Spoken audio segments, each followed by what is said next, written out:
Hello everyone, I am back speaking Spurs with me, Kieran, talking all things Tottenham. Apologies that I haven't been around the last couple of weeks. I've been performing on stage whilst also doing my day job, which has meant I haven't even had half hour spare. I literally was jumping straight from work, going to the theatre, getting ready, performing. Show went really well. Now I've got some downtime, able to catch up with you, and it's just unfortunate in the time that I was away, Spurs beat West Ham. We've now smashed Newcastle. We've put ourselves fourth in the table. That's right, on a season that was going so up and down for us. We are officially back properly in the top four hunt. And Arsenal slumped to a 3-0 defeat against Patrick Vieira's Crystal Palace. And, you'd think a former Arsenal legend would have been doing his old team a favour, but no, Patrick Vieira takes no prisoners. Palace were excellent in the first half, absolutely dominated Arsenal, deserved the win, and it has really put the pressure on. Obviously, that North London derby that was that's rearranged now has so much more pressure on it. Luckily, it's at the Tottenham Hotspur Stadium, so that's a blessing in disguise. So, now that I'm back, there's no point in talking about the West Ham game now other than to say that, we handled it really well. And we got out of that win-loss situation and put ourselves back in a good position in the league with these victories, which was worrying because we hit a spot of form just going into the international break. And we all know that international breaks have not been friendly to Spurs. This time round, we've come away pretty much unscathed. Wales were very kind as to let Davies go home as a precaution. He wasn't actually injured. They said that Spurs have been good to the Welsh FA and international team the whole way through. That was the situation. He come back. Obviously, Kulusevski took a nice whack and had that big old shiner on his cheek. He was absolutely fine. So let's get into this game. Don't forget, if you haven't done so already, please subscribe to the channel. Don't forget to support the videos with a like and leave your comments below. But yeah, we'll jump into the team. So we had Lloris in goal, Romero, Dyer and Davies continuing their solid threesome at the back, and then into midfield with Emerson right wing back, Hojbjerg, Bentancur occupying centre mid, Doherty as a left wing back, which probably worried many of us before the game because every time he's played on the left so far, let's face it, it's not been convincing, but also not really his fault. Then the forward line of Kulusevski, Son and Kane, which leaves on the subs bench Galini, Joe Rodon, Sanchez, Winks, Bowden, White, Bergwijn, Lucas and Scarlett. So an array of young talent on the bench mixed in with some experienced heads. Within the game, even though in the first half Newcastle, they handled us fairly well, they were holding themselves defensively and then trying to hit us on the break with some of their more creative players. We still created chances within that. We weren't overly convincing in that first half, but we had Dyer headed over from a Son corner, Kane shot wide, Dyer had the free kick that was just wide, great block by Romero that denied Willock, really put his body on the line for that. Sonny had a shot directly at the keeper, Hojbjerg heads over from a Kulusevski cross. Newcastle obviously scored the first goal from a Shah free kick. Somehow found the gap in between the wall and the next bunch of players. Lloris probably could have done a bit better. I know he doesn't see it till late. He does get a hand to it, but can only help it into the back of the net. But that lead didn't last long for Newcastle. We fought back really well. It was a good reaction. And I think since Conte has been in charge, reacting to going down in most games, not all, in most games, there's always been a reaction. And that man, Ben Davies, who I think has deserved a goal with his performances at the back, I think he's been solid. He's managed to get himself forward a lot. So he got himself a goal, headed in from a beautiful Sonny cross after the initial corner wasn't great. And then just before half-time, we saw Joe Linton, Bentancur and St Maximin all booked for a bit of pushing and shoving. Second half, we come out, we were ready to play. We wanted to kill this game off. Doherty gets himself in on the goals from a Kane cross that Sonny just missed, didn't manage to connect to. Doherty then diving header puts it into the back of the net. And then another goal, and this time for Sonny from a Kulusevski cross. And then another goal, and this one from the most unlikely of sources, Emerson Royale. But it was fullbacks combining again, which is exactly what wing backs, sorry, which is exactly what Conte has wanted the whole time he's been in charge of Spurs. And it's been coming gradually, but they're getting more and more involved. You know, Doherty gets a goal, he gets an assist, Emerson Royale gets himself on the goal sheet. So yeah, that one was from a Doherty cross. And interestingly, Royale, it's not like he was coming from out wide. He was actually the central man. He was towards the centre of the goal, and Kane was the one at the back post, which you would have expected to be the other way around. What else? Sonny fired across goal from a lovely Kane ball, but doesn't go in. Then we made a couple of subs. Moura and Winks came on for Bentancur and Kulusevski. Winks had a shot that went over the bar. Another substitution with Bergwijn on for Emerson Royale, and pretty much immediately makes an impact, gets the goal to make it 5-1. Moura dribbled through a couple of players. He was actually fouled in the process. The ball pokes through. Bergwijn confidently runs onto it, has a bit of time, gets his eyes up, look at the goalkeeper, and then puts it into the left-hand side of the goal. He also had another shot, Bergwijn, that was just blazed over from a wide position, and then Kane also had a shot late on to go wide. So if we talk about sort of like the balance of the game, in the first half, like we had chances, but I think we were quite predictable because Doherty out on the left, quite often when he gets the ball, we see that he has to cut inside to make things happen because he doesn't really have a left foot, which meant when we weren't using him, we were very predictable going down the right, going down the centre. But yeah, we had our chances, we had loads of possession. We needed to stretch Newcastle more in that first half, and obviously they scored from that free kick and we responded well. And I thought Newcastle, you know, their game plan was working in the first half. They did really well. Second half though, Conte had obviously had a word with the players at half time about belief going on, taking our chances, taking the game to Newcastle. We were at home, we had the crowd. It's exactly what we did. And Doherty found a way to contribute from the left. In the second half, I thought it was brilliant. It was a very good game, and he was probably told by Conte, look, you've been doing fantastic out on the right. All you are is on the other side of the pitch. There's no reason you can't still influence the game.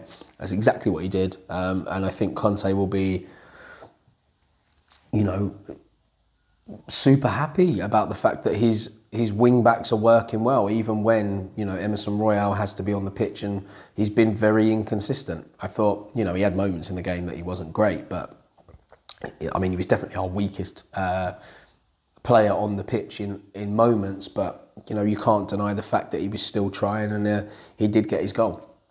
So what Conte said, as usual, I'm just going to break it down and make it nice and concise. He was happy because he saw a strong team in us. We were 1-0 down and stayed calm and focused. The second goal made Newcastle play and concede space, which we took advantage of. To score 5 is good for us. You know, goal difference, momentum. In the last period, we are scoring a lot. Many improvements, tactical and technical, have happened with this team in a short space of time.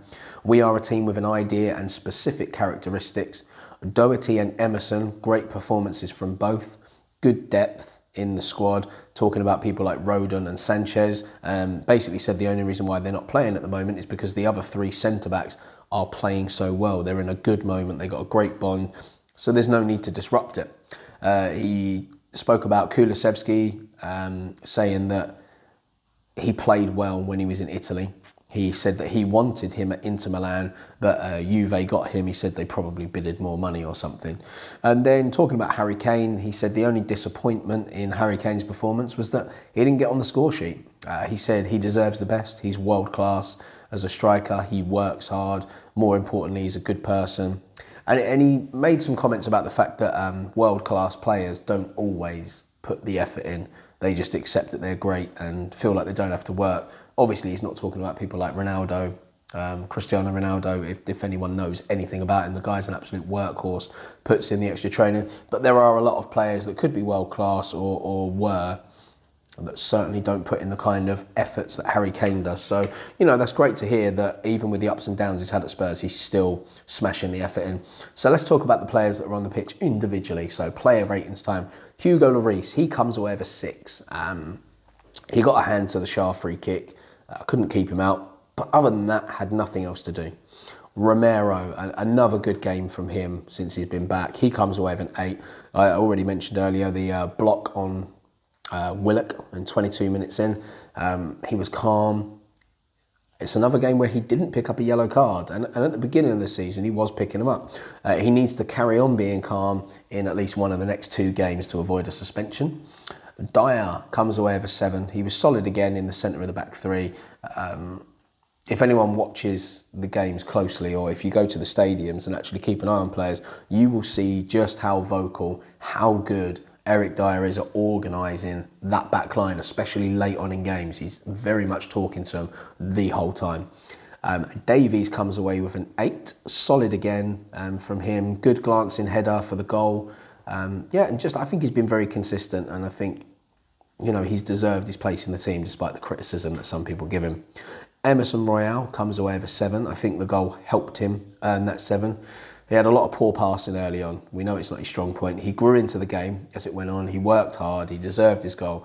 And there was actually a lovely moment where he was in the centre of the pitch and he played this nice little reverse back heel towards Kane. He then played a nice ball further down the pitch. And that will do the world of confidence for Royale. I think that's probably something he's been a bit lacking as well. So the goals always bring better performances from players, no matter the position. Hotspur comes away with a 7, did his usual thing, battled away in the centre of midfield. He had a chance that he headed over. Bentancur comes away with an 8. He was booked for scrapping in the build-up to half-time. He got 75 minutes under his belt after he played both the international games during the break. And he's looking a top-draw player for the Premier League. He's settled in like he's been here for years. So not much more to say on him. Doherty comes away with a 9. And this is mainly down to the fact that he was playing on the wrong side. I think had he been on the right, I probably only would have given him an 8. But we've seen him forced out onto the left a few times by Conte and obviously hasn't done well. But the confidence that he's built up in the Premier League over the last few games, the international break, give him the 9. He started slow on the left, but I think, he really grew into the game. He finally mastered that side of the pitch. He became a threat, not just from out wide, but in the box as well. He got his goal, he got his assist. So, what more can you say? I think the guy deserves that score based on the fact that he's not a left-sided player. Kulusevski, he comes away with an 8. Busy day for him as it normally is. He gets the assist for Sonny's goal. That's 5 assists now since he's come to Spurs in the Premier League, and that is more assists than anyone else in the Premier League in that time. So since Kulusevski is signed for Spurs, nobody else in the Premier League has more assists. He also created 4 chances in this game. So an 8 for him. Kane comes away with an 8 as well. He did get booked earlier in the game for a tactical foul. He grabbed an assist himself. He set Kulusevski on his way for the Sonny goal with a nice pass. The only thing his performance was missing was a goal. Sonny comes away with a 9. And Sonny's been somebody that he frustrates me because he still grabs an assist or a goal even when he's playing poorly. But I felt that this was more a proper Son performance. He had a good cross for Davies for the equaliser, controlled the ball very well for his goal in the centre of the box. And he just looked back in his groove again. He looked a much happier player, caused Newcastle plenty of problems. So 9 from him. Then let's talk about the subs. So Mora came on, tried plenty of his driving runs as he always does, which then played a part in Bergwijn's goal. So he gets a 7. Winks comes away with a 6. He added a bit of fresh legs for the final 15 minutes, took a pop shot himself from outside the box. And Bergwijn, even though he was on the pitch for a short amount of time, he's going to come away with an 8 just because I'm happy for him. He made an impact. He had a great international break for the Dutch. And he actually admitted whilst he was on his international break that he didn't expect to get called up because he's played so few minutes for Spurs recently.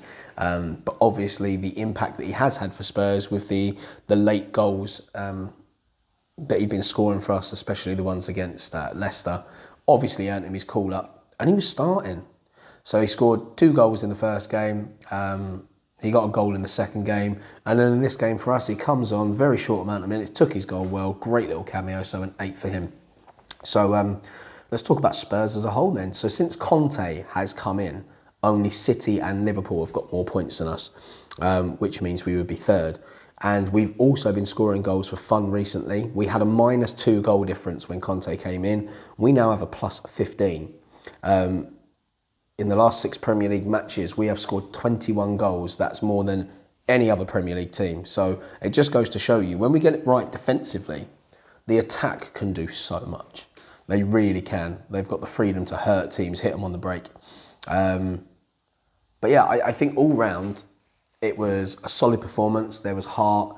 We went behind. We reacted to it well. We didn't get our heads down. I think the fact that we were at home definitely helped in that scenario. I think the fans definitely played their part in that. And it's an important stage of the season now. We need to pretty much win every game. I'm not saying we're going to. We've still got some difficult games to come towards the back end of the season. But we're on the right path.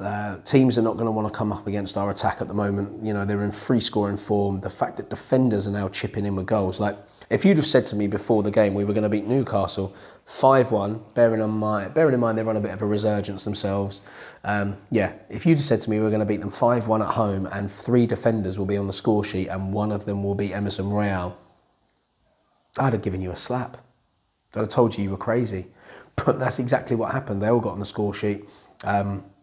Excellent. Conte's comments, good. Fans, good. Players, good. I don't want to get carried away and say we are going to finish 4th. There's still a long way to go.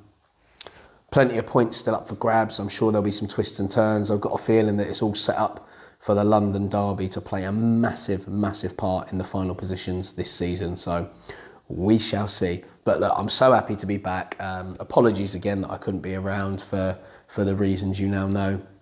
But I am back now and you will be getting regular updates. I'm also going to do a video just on Doherty, because I feel like he's really coming into his own now, and he's made some comments that he feels like he's now back in the form he was at Wolves. He's scoring, he's assisting, and he was talking about the fact that, you know, after his first season he was linked with moves away from Spurs, and he's made some interesting comments about all that controversy and speculation. So keep your eyes posted for that one. More games to come, important things to do. Thank you so much for sticking around today. I hope you've enjoyed that. Don't forget to subscribe, like and comment. And until the next video, come on you Spurs.